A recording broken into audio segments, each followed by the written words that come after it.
Po letných prázdninách sa študenti opäť vracajú do školských lavíc. Medzi nimi sú aj študenti Radka a Marek, ktorým sa začína prednáška zo základov ekonómie.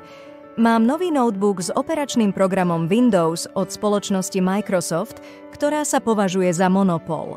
Pochválil sa Marek, ktorý si ho nedávno kúpil. Čo je to monopol?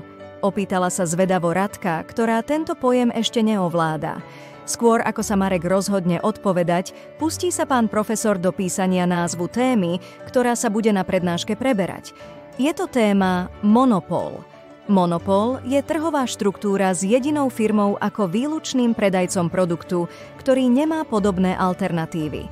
Monopol sa považuje za cenového tvorcu, keďže dokáže ovplyvňovať ceny produktov. Príkladom firmy, ktorú považujeme za monopol, môže byť americká spoločnosť Microsoft. Medzi hlavné príčiny vzniku monopolu patria legislatívne obmedzenia vlády, napríklad autorské práva či patenty. Toto je dôvod, prečo sa stal monopolom Microsoft.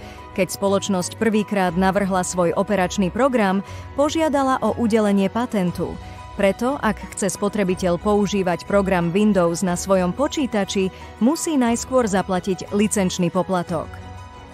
Bariéry vstupu do odvetvia. Monopol vzniká najmä v odvetviach, ktoré sa vyznačujú vysokými počiatočnými nákladmi. Tieto náklady bránia novým firmám vstúpiť na trh a konkurovať už etablovaným firmám. Len si skúste predstaviť, aké finančne náročné by bolo postaviť ďalšiu rafinériu Slovnaft na území Slovenska. Vlastníctvo výrobných faktorov. Príčinou vzniku monopolu je tiež situácia, keď jedna firma vlastní výrobný faktor, input, potrebný na výrobu určitého produktu. Príkladom je saudská ropná spoločnosť Aramco, ktorá je vlastníkom bohatých zásob ropy v krajine. Dosahovanie úspor z rozsahu. Monopol, ktorý vzniká na základe úspor z rozsahu, sa nazýva prirodzený monopol. Takýto monopol dokáže pri rastúcom objeme výroby znižovať svoje priemerné náklady. Ako príklad si môžeme uviesť distribútora elektrickej energie alebo vody v malom meste. Poďme si teraz vysvetliť, ako vzniká rovnováha monopolu. Množstvo a cenu, pri ktorých monopol dosahuje rovnováhu a maximalizuje zisk, určuje rovnosť medzi hraničným príjmom MR a hraničnými nákladmi MC, pričom monopolná cena PM je vždy vyššia. Pripomeňme si, že hraničný príjem je dodatočný príjem, ktorý monopol získava z predaja ďalšej jednotky tovaru.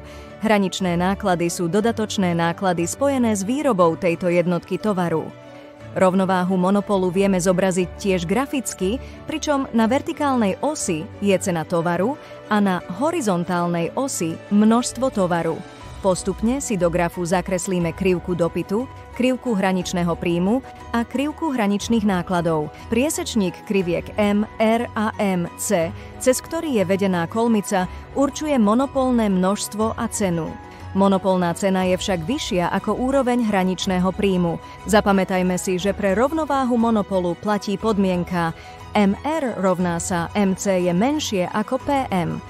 Na stanovenie výšky zisku monopolu je potrebné do grafu znázorniť aj krivku priemerných celkových nákladov. Zvýraznený obsah obdĺžnika následne vyjadruje veľkosť zisku monopolu. Študenti, vedeli ste, že Microsoft predáva licencie programu Windows rôznym zákazníkom za rozličné ceny?